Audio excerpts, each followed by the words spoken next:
ನಿನ್ನ ಸೌಂದರ್ಯಕ್ಕೆ ಅನುಗುಣವಾಗಿ ಶಾರದೆಂಬ ಹಾಗೆ ನಾಮಕರಣವನ್ನು ಮಾಡಿದ್ದೇವೆ.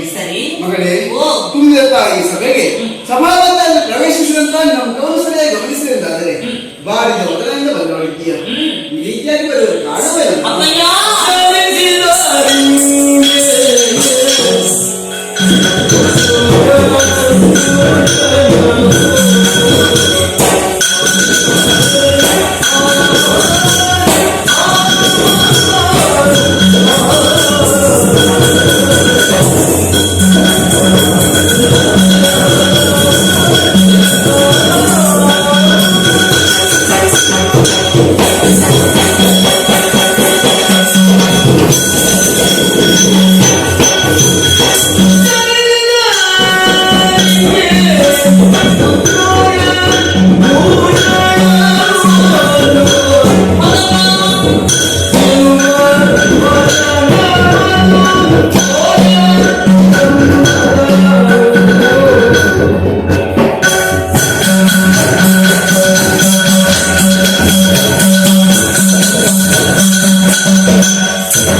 ಬೇಸರ ಬೇರೇನೂ ಅಲ್ಲಪ್ಪ.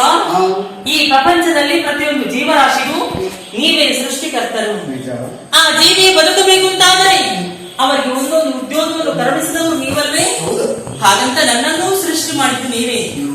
ಈ ಸತ್ಯಲೋಕದಲ್ಲಿ ನನಗೆ ಬೇಕಾದಂತಹ ಸಕಲ ಸೌಲಭ್ಯವೆಲ್ಲವನ್ನು ಒದಗಿಸಿ ಕೊಟ್ಟವರು.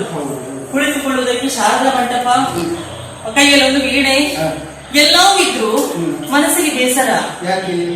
ಪ್ರಪಂಚದಲ್ಲಿ ಲೋಕ ಹೇಳಿಕೊಳ್ಳಬಾರದು. ಬ್ರಹ್ಮನ ಮಗಳು ಶಾರದೆ ಕುಳಿತಲ್ಲಿ ಕುಳಿತಿದ್ದಾಳೆ, ಉದ್ಯೋಗ ಎನ್ನುವುದು ಅವಳಿಗೆ ಇಲ್ಲ ಅನ್ನುವ ಮಾತು ನಿಮಗೆ ಬರಬಾರದಲ್ವೇ? ಅದಕ್ಕೋಸ್ಕರವಾಗಿ ನನಗೊಂದು ಉದ್ಯೋಗವನ್ನು ಕರುಣಿಸಬೇಕಪ್ಪ ನೀವು. ಮಗಳೇ, ಕರ್ಮಬದ್ಧತೆಯಲ್ಲಿ ಹುಟ್ಟಿದಂತ ಪ್ರತಿಯೊಂದು ಜೀವಿಯು ಉದ್ಯೋಗದಲ್ಲಿ ತೊಡಗಿಸಿಕೊಳ್ಳಬೇಕಾದ್ದು ಧರ್ಮ. ಏಕೆ ಹುಟ್ಟಿದಂತ ಹೊತ್ತಿನಲ್ಲಿ ನಾವಾದರೂ ಕೇಳಿದ್ದಾನೆ ಅಲ್ವಾ? ನಮ್ಮ ಸೃಷ್ಟಿಯಾಗಿ ಗಣತರವಾದ ಕಾರ್ಯವಾದರೂ ಏನು ಎಂಬ ಹಾಗಿರುವಾಗ ಮಮತೆ ಮಗಳೆಂಬ ಕಾರಣಕ್ಕೆ ಯಾವುದೇ ಕಾರ್ಯಭಾರವನ್ನು ನಿನಗೆ ಇವರಿಗೆ ನಾವು ಹೊರಿಸಿದವರಲ್ಲ. ನನ್ನ ದಾಟಿ ಮಮತೆ ನಿನ್ನ ಮನದ ದುಗುಡಕ್ಕೆ ಕಾರಣವಾಗುತ್ತೆ ಎಂದಾದರೆ ಚಿಂತಿಸಬೇಕಾದ ಅಗತ್ಯ ಖಂಡಿತ ಇಲ್ಲವಮ್ಮ. ಮುಂದೆ ಶುಭ ದಿನ ಶುಭ ಮುಹೂರ್ತದಲ್ಲಿ ದೇವಾನುದೇವತೆಗಳ ಸಮ್ಮುಖದಲ್ಲಿ ವಿದ್ಯಾ ಶಾರದೆ ಮಹಾವಿ ವಿದ್ಯಾದೇವತೆ ಕೊಡು.